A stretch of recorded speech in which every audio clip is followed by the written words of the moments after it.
स्वागत है आप सभी का मेरे चैनल पे। आज एक स्थानीय मुद्दा लाल ढांग चिल्लर खाड़ मार्ग, देखिए इस रोड को ये अंदर की तरफ जा रही है।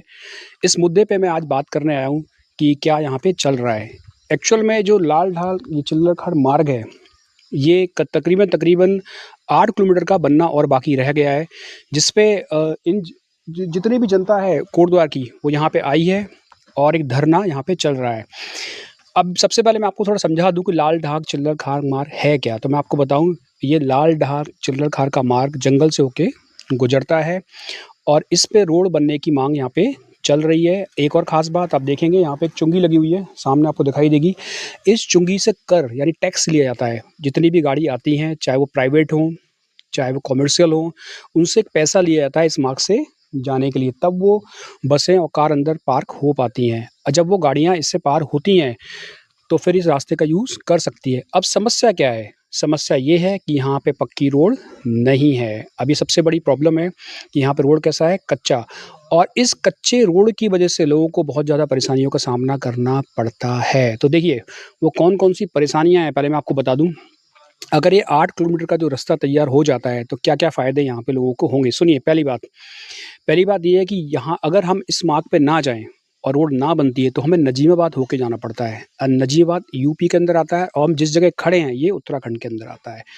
और नजीमाबाद जाने की वजह से आपको 47 किलोमीटर और ज़्यादा चलना पड़ता है। वैसे हो सकता है कई लोगों को 47 किलोमीटर बहुत कम लगे, पर मैं आपको बताना चाहूँ ये 47 किलोमीटर कम नहीं है, ये बहुत सारे हो सकते हैं। देखिए क्या-क्या चीज़ें नज़दीक हैं यहाँ से, पहले उनको जानें। पहले तो देखो यहाँ से एम्स बहुत नज़दीक है। अब सोचिए कोई व्यक्ति जो इस हालत में है कि उसको यहाँ से रेफ़र किया गया है, कहाँ पे? एम्स में। और 90% केसेस में यहाँ से डॉक्टर लोगों को रेफ़र करते ही हैं, क्योंकि कोटद्वार का जो बेस अस्पताल है उसकी हालत भी बहुत सही नहीं है और रेफ़र सेंटर बना हुआ है। अब ऐसा व्यक्ति जिसे रेफ़र किया गया है वो प्रॉब्लम में है, उसे 47 किलोमीटर घूम के जाना पड़ता है नजीबाबाद से होते हुए। अगर वो 47 मिनट पहले पहुँच जाता है एम्स तो उसकी जान बच सकती है। दून हॉस्पिटल पहुँच जाता है तो उसकी जान बच सकती है। 47 का मतलब 30 मिनट कम से कम आपको टाइम लगता है। और इस रास्ते में एक प्रॉब्लम और है, रोड कच्ची होने की वजह से रोड टूटा-फूटा है। अगर इस रास्ते से जाएँ तो जाना असंभव हो जाता है उस व्यक्ति को ले जाना। दूसरा, यहाँ पे सिगड्डी है, सिगड्डी ग्रोथ सेंटर है जहाँ पे नौजवान काम करते हैं। उसमें बहुत सारा पैसा सरकार का इन्वेस्ट हुआ है। किस लिए? ताकि कोटद्वार का डेवलपमेंट हो सके, लोगों को यहाँ पे रोज़गार मिल सके। अब सिगड्डी में लोग यहाँ नौकरी करने आते हैं, यहाँ पे कई ऐसी कंपनियाँ हैं जो सेटअप हुई हैं। धीरे-धीरे आयुर्वेद को भी यहाँ पे बढ़ाया जा रहा है। अब इन लोगों को भी अपना रॉ मटेरियल और अपना बना हुआ प्रोडक्ट उसे कहीं भेजना है, तो इनको भी यूपी होके जाना पड़ता है, यानी नजीबाबाद होके इन लोगों को यहाँ से जाना पड़ता है। अगर आपको अपना प्रोडक्ट भेजना है उत्तराखंड के अंदर तो कोई सुविधा आपके पास नहीं है, आपको अतिरिक्त टैक्स देके उसको भेजना पड़ेगा, जिससे प्रोडक्ट की कीमत बढ़ जाती है और उद्योग भी धीरे-धीरे यहाँ पे कम होता है। अगर आपको सपोज़ दवाइयाँ हरिद्वार से खरीदनी है या भेजनी है तो आपको नजीबाबाद वाला मार्ग लेना पड़ेगा, जबकि ये मार्ग शॉर्टकट है। इससे पूरे के पूरे 47 किलोमीटर बच जाते हैं। टाइम बचता है, समय बचता है, हॉस्पिटल का रास्ता बचता है, दवाइयाँ बचती है, उद्योग भी यहाँ पे आसानी से बढ़ सकता है, यानी काफ़ी सारी डेवलपमेंट एक साथ आ सकती हैं इस रास्ते को चुनने की वजह से। बस यहाँ पे क्या है, मार्ग कैसा है? कच्चा मार्ग है ये। 8 किलोमीटर का, मात्र 8 किलोमीटर के मार्ग के लिए लोगों को 47 किलोमीटर अतिरिक्त चलना पड़ता है हरिद्वार जाने के लिए। तो एक समस्या है जहाँ पे खड़ी हो रही है। अब क्या यहाँ पे हो रहा है? क्या जन भावना है? अब इसकी बात मैं यहाँ पे करता हूँ। और यहाँ पे चल रहा है एक आंदोलन। अभी आंदोलन क्या कहता है, क्या करता है, उसके बारे में चलते हैं, आगे बढ़ते हैं, आइए और देखते हैं। यहाँ पे एक आंदोलन चल रहा है, उस आंदोलन को हम कवर करने आए हैं। मैं आंदोलन नहीं बोलूँगा, मैं अगर आप बोलिए तो पहले तो ये एक मुद्दा है और इस मुद्दे को बाद में जाके आंदोलन में तब्दील किया गया। अब किसने मुद्दा उठाया, किसने क्या किया, वो जानना हमारे लिए बहुत ज़रूरी है। यहाँ पे टैक्स लगता है ना जाने के अंदर? कितने रुपए देना पड़ता है? प्राइवेट कार के 70। अच्छा, राइट। आपका नाम सर? सुरेंद्र। आप वन विभाग में काम करते हैं? जी। ओके, सुरेंद्र जी, मैं आपसे पूछना चाहता हूँ कि ये अगर कोई गाड़ी यहाँ से पास होती है तो उसमें कितना पैसा देना होता है? प्राइवेट कार के 70 रुपये आना जाना दोनों साइड से ही। और वैसे? और टैक्सी का 140 रुपये आना। लोकल कार हो, जैसे नॉन कमर्शियल हो गए? नॉन कमर्शियल के तो लोकल वाले तो चले जाते हैं, जैसे नॉन कमर्शियल कार लेके जा सकते हैं, कमर्शियल वालों को पैसा देना पड़ता है जी। सर फिर ये रोड क्यों नहीं बन रहा है? रोड तो सर कह नहीं सकते इस बारे में हम। आपको जानकारी है कुछ? नहीं सर, बनना चाहिए कि बनना चाहिए? बनना चाहिए रोड। मतलब आप चाहते हैं बनना चाहिए, आप भी एग्री कर रहे हैं कि रोड बनना चाहिए। चलो अच्छी बात है कि वन विभाग के लोग भी चाहते हैं कि रोड बन जाए। आगे चलते हैं और देखते हैं इस आंदोलन को। अब चलते हैं अंदर की तरफ और पता करते हैं कि रोड क्यों नहीं बन पा रहा है और इतने लोग यहाँ पे क्यों परेशान हैं। और मैं आपको बताऊँ, इस मुद्दे को उठाया था प्रवीण थापा जी ने, जो एक स्वतंत्र पत्रकार हैं। उनसे मुलाकात करने की कोशिश करेंगे। उन्होंने इस मुद्दे को उठाया, आगे बढ़ाया और जन भावना यहाँ पे शामिल हुई। अब एक आंदोलन बनता जा रहा है। क्या बनता जा रहा है? आंदोलन। और क्यों ये मुद्दा अभी तक हाईलाइट नहीं हो रहा है, इन सब चीज़ों के बारे में हम बात करेंगे और सरकारें इस पे क्यों अभी काम नहीं कर रही हैं। आइए अंदर चलते हैं। देखिए यहाँ पे आंदोलन चल रहा है, तकरीबन इसे 29 दिन हो गए हैं। 29 दिन से लगातार ये आंदोलन चल रहा है और इस पे अभी कोई ख़ास ऐसी कार्रवाई होती दिखाई नहीं दे रही है। और अब मैं आपको बताना चाहता हूँ कि इस मुद्दे को किसने उठाया। जिस शख्स ने इस मुद्दे को उठाया उनका नाम है प्रवीण थापा जी। प्रवीण थापा जी ने कैसे इस मुद्दे को उठाया, बड़ी इंटरेस्टिंग कहानी है और मेरे हिसाब से सबको ये जाननी चाहिए।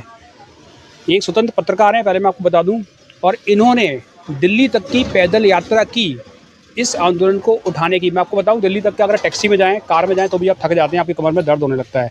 और जो व्यक्ति हैं, कर्मठशील व्यक्ति हैं, कोटद्वार से लेके दिल्ली तक 205 किलोमीटर की पैदल यात्रा की। सोचिए 205 किलोमीटर, जंतर मंतर में जाके धरना दिया और इस मुद्दे को थोड़ा सा हाईलाइट किया ताकि लोगों के नज़र में आए। उसके बाद से प्रवीण थापा जी कोटद्वार में इस आंदोलन को चला रहे हैं। और अब इसमें मुद्दा नहीं बोलूँगा, यहाँ पे इसको मैं दोबारा अपने को थोड़ा सा करेक्ट करता हूँ। अब मैं इसको आंदोलन बोलूँगा क्योंकि जनता इस आंदोलन के साथ है, उनको सपोर्ट कर रही है। उसके बाद वो कोटद्वार आते हैं। कोटद्वार के आने के बाद एक महा रैली निकाली जाती है। उस रैली निकालने के बाद भी कुछ नहीं होता है। उसके बाद तकरीबन 3 दिन की यहाँ पे भूख हड़ताल उन्होंने की, उनके साथी लोग भी भूख हड़ताल में थे।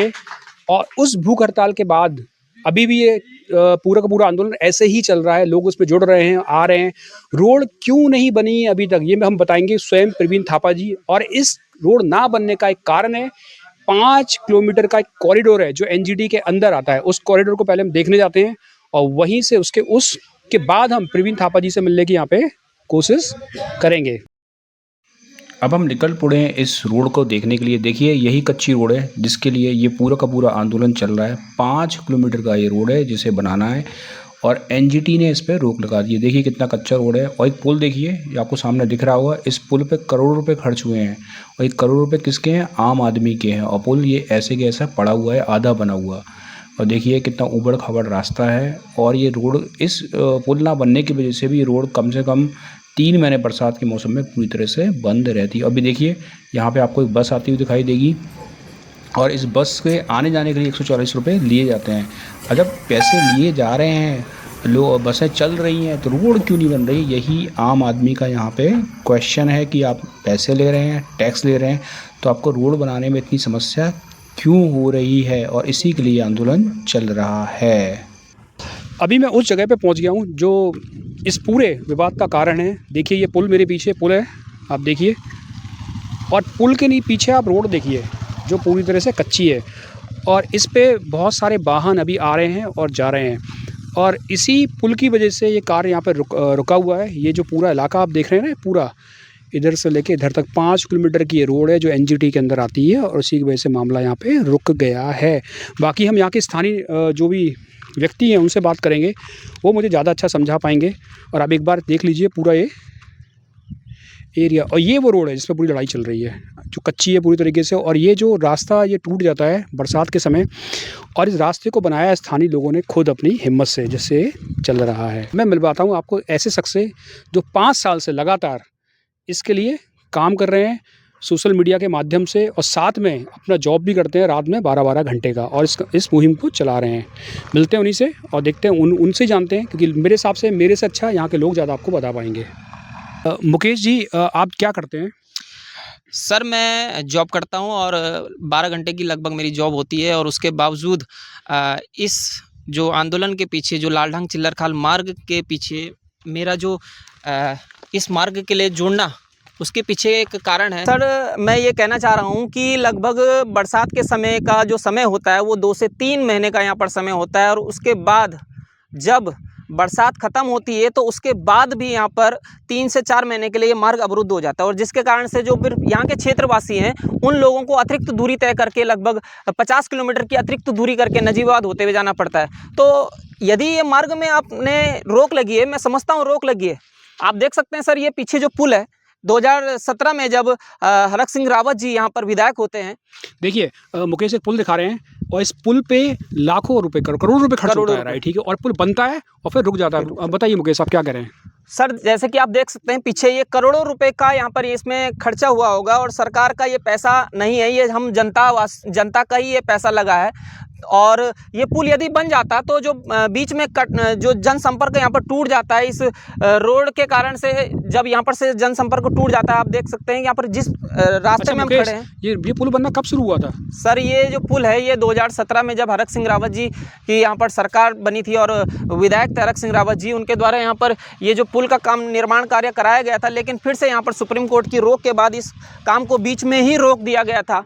और इस मार्ग में जैसे कि आप देख सकते हैं जहाँ से ये बस आ रही है यहाँ पर से पूरा रफ्ता टूट जाता है, और जिसके कारण से बरसात के कारण से जब यहाँ पर 4 व्हीलर बस हो या 4 व्हीलर हो यहाँ से जा नहीं पाते हैं। कहना चाह रहे हैं कि पुल बनता है और फिर बनता है और लोगों का बहुत सारा पैसा, यानी जनता का बहुत सारा पैसा खर्च होता है, फिर रुक जाता है। इस पे ऐसे कार्य क्यों हो रहा है, क्यों सरकार इसको संज्ञान नहीं दे रही है? और करोड़ों रुपए आते कहाँ से बता दूं, ये टैक्स से आते हैं। जो भी टैक्स, देखिए ये बात ये कहना चाहते हैं यहाँ पे, ये जो पुल है ये बनने के बाद रुक जाता है बार बार। और देखिए ये है इसकी सिचुएशन। ये पुल देखिए आप, स्टार्टिंग में इतना बना, 2017 में बनना शुरू हुआ, फिर ये यहाँ तक बना और फिर ये रुक गया। अब इतना सारा पैसा जो खर्च होता है तो जनता का ना, और फिर ये पैसे का आपने आधा यूज़ किया, आधा बनाया, आधा छोड़ दिया, और इस पैसे का भुगतान कौन करती है? जनता करती है, उनके जेब से पैसा लिया जाता है। एक बहुत बड़ी समस्या है इस रोड पे कि रोड बरसात के 3 महीने बंद रहती है। वो क्यों? आप देखिए इसमें अभी भी पानी भरा हुआ है। एक राफ्टा है जिसमें बरसात के समय में इतना ज़्यादा पानी होता है कि इस रोड को 3 महीने बंद करना होता है, पूरी तरह से बंद हो जाती है। और इसी रोड को बनाने के लिए यहाँ पे लोग मांग कर रहे हैं। देखिए ग्रामीणों में बहुत आक्रोश है इस मुद्दे के लिए। वो चाहते हैं कि यहाँ पे रोड बनाई जाए, और ये कोई ऐसा ख़ास मुद्दा नहीं है कि रोड बन नहीं सकती है। हमारे उत्तराखंड के अंदर जंगलों से रोड निकाली जाती है, बिल्कुल आम बात है। अगर आप देखेंगे तो कितने किलोमीटर की रोड निकली हुई है। ये केवल 8 किलोमीटर की रोड है, जिसमें से 5 किलोमीटर का एरिया एनजीटी के अंदर आ रहा है। इसको बैठ के प्यार से सुलझाया जा सकता है। यहाँ के जितने भी नेता लोग हैं वो वन विभाग से बात कीजिए और बीच का सलूशन निकालिए और लोगों को इस चीज़ से मुक्ति दीजिए। यार आप बने ही इसलिए हैं कि लोगों के लिए काम कीजिए। अब चलते हैं यहाँ से आगे। ये ग्राउंड रिपोर्ट थी, इसके बाद मिलेंगे हम थापा जी से। प्रवीण थापा जी का क्या कहना है इस मुद्दे के बारे में, और अच्छी तरह से इसको समझने की कोशिश करेंगे। अभी मैं हूँ कोटद्वार में और ये जगह है लाल ढाक। मैं अभी आपको ऐसे शख्स से मिलाने वाला हूँ जिसने इस पूरी मुहिम को अपने कंधे पे उठा रखा है। सोचिए आप, एक व्यक्ति 205 किलोमीटर कोटद्वार से दिल्ली तक का सफ़र चलते हुए जाता है केवल लोगों के लिए। उसके बाद में भूख हड़ताल करता है 3 दिन की, जिसमें कुछ खाना पीना वो नहीं खाते हैं, पानी भी नहीं पीते। केवल किस लिए? ताकि आप जो मेरे पीछे मार्क दिख रहे हैं ये बन सके। और ऐसा कोई व्यक्ति नहीं है जो इनको यहाँ पे जानता नहीं होगा। इनका नाम है प्रवीण थापा। प्रवीण थापा जी, आपका स्वागत है मेरे चैनल पे। नमस्कार सर। सर क्या हो रहा है आजकल कोटद्वार के हाल? कोटद्वार के तो देखिए बुरे हाल हैं। अगर बिल्कुल सही हम कहें, आप चाहे बेस्ट हॉस्पिटल में ले लीजिए, डॉक्टर्स का अभाव, सड़कों की हालत देख लीजिए, आप यातायात व्यवस्था देख लीजिए, रोज़गार देख लीजिए आप यहाँ पर, और जितना भी इंफ्रास्ट्रक्चर, चाहे शिक्षा, स्वास्थ्य, रोज़गार, किसी भी जो क्षेत्र के लिए, शहर के लिए, समाज के लिए, स्टेट के लिए, देश के लिए बहुत ज़रूरी चीज़ें होती हैं, मूलभूत सुविधाएं होती हैं। और अगर ये चीज़ें नहीं हैं तो उस देश का, उस राज्य का, उस शहर के क्या हाल होंगे, ये आप और हम सभी जानते हैं। अच्छा, मैं आपसे क्वेश्चन करना चाहता हूँ, ये लाल ढाक जो मार्ग है ये क्या है? ये मतलब कैसा, मतलब क्या चीज़ है, इसके लिए इतना आप लड़ रहे हैं? आपके मैं दर्शकों को ये भी बता देना चाहता हूँ कि मेरा नाम प्रवीण थापा है और मैं कोटद्वार पौड़ी गढ़वाल का निवासी हूँ। और कोटद्वार को जो है गढ़वाल का प्रवेश द्वार कहा जाता है। यहीं से जो है हमारा पहाड़ी क्षेत्र शुरू होता है और यहीं से जो है मैदानी इलाका भी शुरू होता है। और यहाँ पर लाल ढाक चिल्लर खाल मार्ग जो है, ये मार्ग कोई नया मार्ग नहीं है, कोई हम नए मार्ग की मांग नहीं कर रहे हैं। ये मार्ग जो है आज़ादी के बाद से लगातार है। पहले यहाँ पर एक गंगा बस सर्विस चला करती थी और ये मार्ग बहुत ज़्यादा ज़रूरी भी हम सभी के लिए है, क्योंकि एक लाइफ लाइन का ये काम करेगी। अब आपको मैं बता दूँ कि आज भी उत्तराखंड को जब आज़ाद हुए, आज उत्तराखंड जो बना है हमारा, और बड़ी कुर्बानियों के कारण महिलाओं के साथ किस प्रकार का दुराचार हुआ और हमारे जो युवा है लोगों ने अपनी शहादत उसमें दी है, तो बड़ा बलिदान इस प्रदेश को बनाने में लगा है। लेकिन जिस उत्तराखंड की हम लोगों ने कल्पना की थी वो उत्तराखंड हमारा बना नहीं है। हमने सोचा हमारे अपने नेता होंगे, हमारे अपने लोग होंगे, हमारी अपनी समस्याओं को अच्छी तरह से समझते होंगे, लेकिन उस प्रकार से काम नहीं किया गया। लालढांग चिल्लरखाल मार्ग बहुत ज़्यादा महत्वपूर्ण है और जैसे मैंने कहा गंगा बस सर्विस यहाँ पर चला करती थी और ये मार्ग अभी एनजीटी के कारण जो है इसको बंद कर दिया गया है। और बंद तो नहीं है, यातायात इसमें सुचारू रूप से चल रहा है, लेकिन जो एक पोर्शन है वो पूरा डैमेज हो जाता है बरसात के कारण। और 5-6 महीने, वैसे तो रास्ता इस प्रकार से नहीं है कि बिल्कुल गाड़ी अच्छे से चले, लेकिन 5-6 महीने तो बिल्कुल यहाँ पर जो है यातायात व्यवस्था जो है चरमरा जाती है, बिल्कुल चल नहीं सकते हैं। और हमें अपनी राजधानी, क्योंकि गैरसैंण को तो ये अभी तक बना नहीं पाए हैं, जिस प्रकार से ये छोटे-छोटे काम नहीं कर पा रहे हैं गैरसैंण को। गैरसैंण के बारे में मतलब गैरसैंण यहाँ की स्थायी राजधानी मांग चल रही है जो चमोली में पड़ता है और नेता लोग रहते हैं देहरादून में। अभी देहरादून जो ठिकाना बना रखा है वो देहरादून है। ये मैं सही बता रहा हूँ कि गैरसैंण यहाँ पे चमोली में है। उधर स्थायी राजधानी की मांग इसलिए हो रही है ताकि गाँव का डेवलपमेंट होगा, विकास होगा, उसको हटा के सारे नेता देहरादून जाना चाहते हैं। ये बात सच है कि नहीं? बिल्कुल, बिल्कुल, ये बात बिल्कुल 101% सत्य है कि सारे नेता जो है उनको देहरादून ही प्यारा है, देहरादून ही रहना चाहते हैं। अपने पहाड़ के प्रति उन्हें प्यार नहीं है। सिर्फ पहाड़ की बात वो तब करते हैं जब चुनाव का समय आता है, उस समय वो पहाड़ की बात करते हैं, उसके बाद वो यहाँ से नदारद हो जाते हैं। पहाड़ जैसी समस्या है, क्योंकि एज अ पत्रकार मैंने बहुत जगहों पर मैं गया हूँ, गाँवों में गया हूँ। मैं इससे पहले केदारनाथ जी की पैदल यात्रा कर चुका हूँ, बद्रीनाथ जी की पैदल यात्रा? जी, वाह यार, कितना स्ट्रेंथ है आपके अंदर भाई। हाँ, बद्री विशाल की मैं पैदल यात्रा कर चुका हूँ, बद्रीनाथ जी की। और अभी रिसेंटली मैंने प्रयागराज महाकुंभ की भी पैदल यात्रा की है। यहाँ से वहाँ तक 650 किलोमीटर की मैंने भाई। ये भाई साहब थोड़ा सा मैं आपको बता दूं, यहाँ से इलाहाबाद यानी से प्रयागराज अब बोला जाता है, इतना आसान नहीं है। आप बस और ट्रेन से जाके देखिए, आपकी कमर दुख जाएगी। और ये भाई साहब कह रहे सच में पैदल गए थे? मेरा फेसबुक पेज है जनता की इलाहाबाद तक पैदल? फेसबुक पेज है मेरा जनता की आवाज़। उसमें आपको रोज की अपडेट आपको मिल जाएगी कि मैंने पहले दिन में कितने, और एक दिन के लगभग 5-5, 6-6 वीडियो आपको मिल जाएगी। पूरी यात्रा पैदल कर दी? पूरी यात्रा। अमेजिंग भाई, अमेजिंग। आपको सैल्यूट है भाई। इतने तो बहुत दूर है इलाहाबाद यार, सोच के डर लग रहा है। तो मैंने, और इससे पहले मैं आपको बता दूं कि मैं देहरादून भी पैदल जा चुका हूं 3 दिनों में, कोटद्वार की विभिन्न समस्याओं को लेकर। इससे पहले मैं दिल्ली भी पैदल जा चुका हूं, जंतर मंतर तक पैदल। और अभी मैं इस जो मार्ग की जो हमारी जो लड़ाई चल रही है पिछले 80 दिन से ज़्यादा हो गए हैं, इस लड़ाई को हम लड़ रहे हैं लालढांग चिल्लर। और सबसे पहला जो हमारा इस लड़ाई को सबसे पहले मैं आपको बता दूं, जैसे मैंने कहा कि ये मार्ग बहुत ज़्यादा महत्वपूर्ण है। और बरसात में जैसे हम नजीबाबाद से जाते हैं, वो नजीबाबाद वाला भी मार्ग बंद हो गया था बरसात के कारण। तो मैंने उसकी पूरी दिन भर जो है उसकी खबर बनाई। मैंने देखा उस समय जब वो मार्ग बंद हुआ तो लोग 6-6, 7-7 घंटे अपनी कारों में, बसों में, बाइक्स में बिल्कुल वहाँ पर रह गए। और वो सुनसान वाला क्षेत्र था जहाँ पर पानी भी लोगों को नहीं मिला वहाँ पर। तो मैंने देखा यार ये कोटद्वार का क्या हाल हो रखा है। कोटद्वार तो एक टापू बन के रह गया, आइसलैंड बन के रह गया। एज ए पत्रकार तो मैं ग्राउंड जीरो से रिपोर्ट जरूर कर रहा हूँ, लेकिन मुझे इस समस्या के लिए कुछ ना कुछ जरूर करना चाहिए। और ये समस्या का हल यही है कि लालढांग चिल्लरखाल वाला ये जो मार्ग है, ये जो 8 से 10 किलोमीटर की 8 किलोमीटर का मार्ग, हाँ पूरा बेल्ट है, इसको अगर ये बनाते हैं तो पूरा विकास जो हमारा जो विकास बिल्कुल कोटद्वार का विकास नहीं हो रहा। मैंने कहा है कि जैसे यहाँ पर कुछ भी नहीं है, कोटद्वार बहुत ज़्यादा परेशान है, बहुत ज़्यादा दर्द में कोटद्वार है। और अच्छे हॉस्पिटल नहीं है, प्राइवेट हॉस्पिटल भी नहीं है शायद। कैसे आएंगे जब कनेक्टिविटी नहीं है। मैं आपको बता दूं कि यहाँ पर सिडकुल इंडस्ट्री एरिया, ऐसा लगता है यहाँ पे सरकारी हॉस्पिटल तो छोड़ दो, वो तो रेफर सेंटर बना हुआ है, शायद प्राइवेट हॉस्पिटल भी ढंग के नहीं है और लोगों को इलाज कराने के लिए यहाँ से देहरादून जाना पड़ता है। और रोड में अब आप कह रहे हैं अगर ये रोड बन जाती है तो 47 किलोमीटर बच जाएंगे और किसी व्यक्ति की जान बचाई जा सकती है। जान भी बचाई जा सकती है। और साथ ही साथ देखिए, जो मैंने कहा कि गैरसैंण तो नहीं बना पाए, राजधानी जाने के लिए भी हमें यूपी होके जाना पड़ता है। और अगर आपको आप सभी जानते हैं कि इंटरनेशनल सिटी है हमारी हरिद्वार, पूरी दुनिया में जाना जाता है, पूरी दुनिया से लोग आते हैं। वहाँ जाने के लिए हमारे स्टेट में हरिद्वार पड़ता है, सांस्कृतिक शहर है। और हमें अपनी जिंदा तो हम जाते ही हैं, और जो मरने के बाद भी इसी रास्ते से जाना पड़ता है, वो रास्ते में भी नहीं जा पाते। टोटल ये कितने किलोमीटर का ये मार्ग जो फंसा हुआ है? ये टोटल 8 किलोमीटर का पूरा पेज है, 8 किलोमीटर है, सिर्फ 8 किलोमीटर। अच्छा, ये मार्ग मतलब क्यों ऐसा अटका हुआ है, कारण क्या है इसके पीछे? जैसे मैंने को ये तो सुन लिया कि लालढांग मार्ग बन नहीं रहा है, लेकिन उसके पीछे रीजन बहुतों को नहीं पता है कि क्या कारण है ऐसा अटका हुआ है।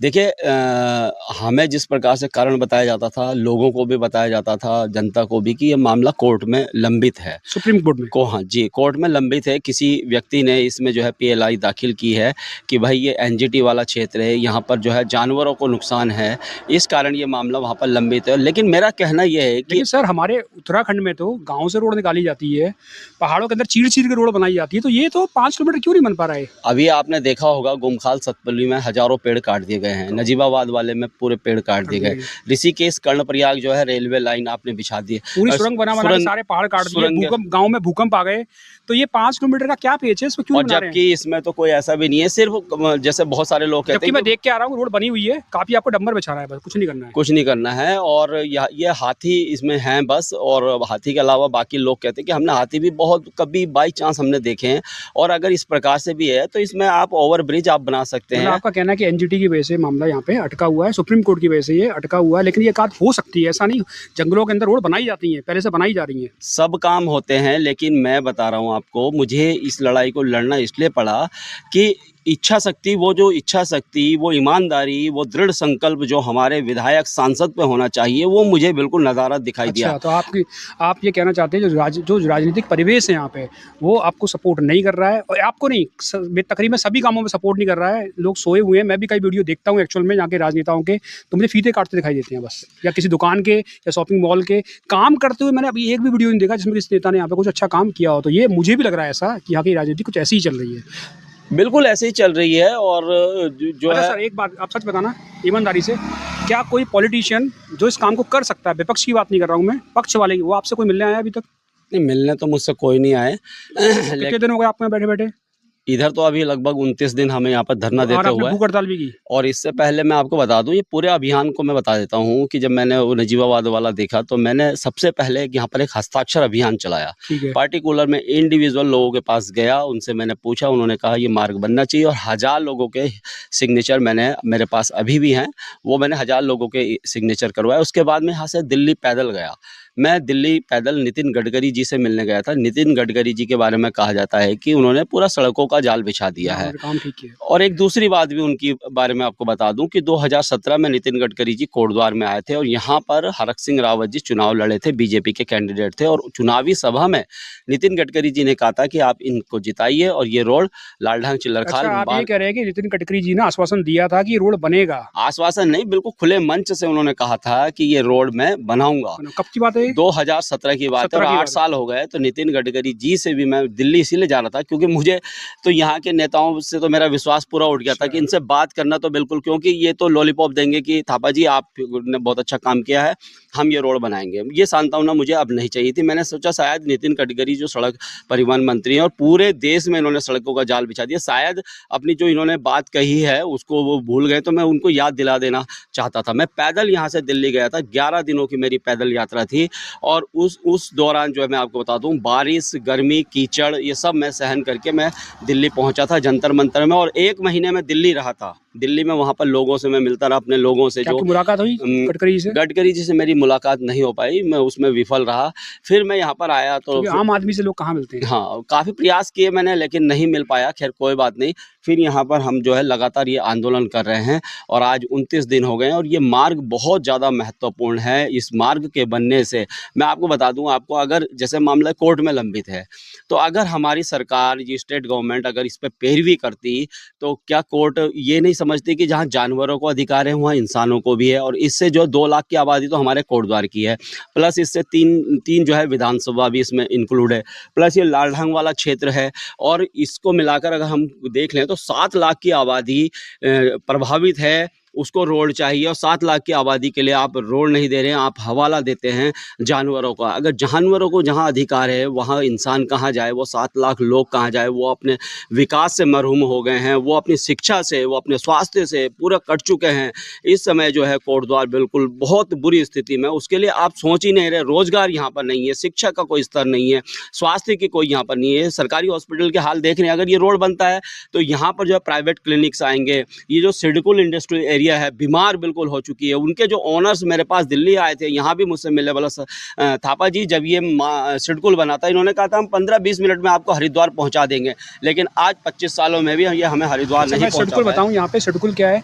सिडकुल यहाँ पे एक औद्योगिक केंद्र है, उसका बनाने का उद्देश्य होता है कि यहाँ पर लोगों को रोजगार मिल सके और यहाँ पे डेवलपमेंट हो सके। अब वो सिडकुल बनाने के पीछे एक सिडकुल तो बन गया, लेकिन उन्हें सामान हरिद्वार पहुँचाना या कच्चा माल यहाँ लेके आना है, तो वो आप पे व्यवस्था नहीं है, क्योंकि यहाँ पे सड़क नहीं है। इनको नजीबात होके जाना पड़ता है और ज़्यादा टैक्स देना पड़ता है। अगर ये काम हो जाता है तो उनको बहुत फ़ायदा यहाँ पर होगा।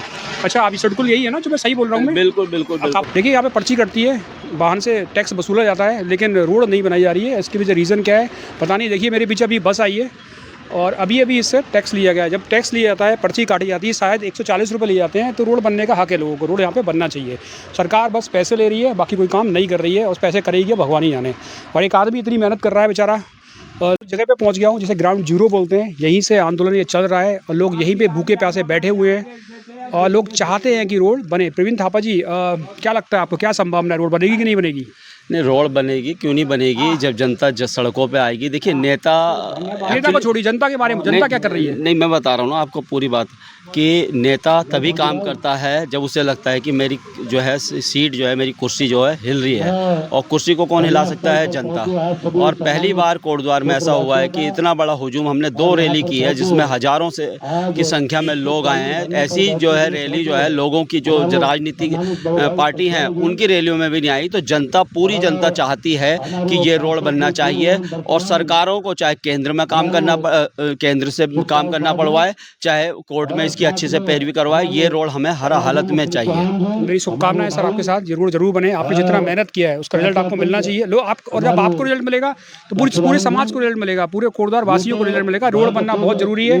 और थापा जी जो भी काम कर रहे हैं, प्लीज़ मेरी यहाँ पे जनता से अपील है, उनको सपोर्ट कीजिए। यहाँ पे ज़्यादा संख्या में आइए, उनके साथ रहिए। अब ये रोड बन के ही रहेगा, रोड नहीं तो वोट नहीं। ये इनका नारा है, रोड नहीं तो वोट नहीं। धन्यवाद सर आपके मिलकर, आपने जो कीमती समय ब्रेक निकाला और जो आपने इस मामले को अच्छी तरह उजागर किया, क्यों जरूरत है इस रोड की। और आपका भी बहुत बहुत धन्यवाद जिस प्रकार से आप यहाँ पर आए। और मैं सभी सोशल मीडिया के जितने भी हमारे भाई बहन हैं, सभी से कहूँगा कि इस मार्ग की लड़ाई को आप ज़्यादा से ज़्यादा सोशल मीडिया में कहें, जिससे कि जो हमारे सोए हुए जनप्रतिनिधि हैं उनकी आंखों और कानों तक ये बात पहुँचे कि यार ये मार्ग कितना ज़रूरी है। धन्यवाद सर, बहुत बहुत धन्यवाद।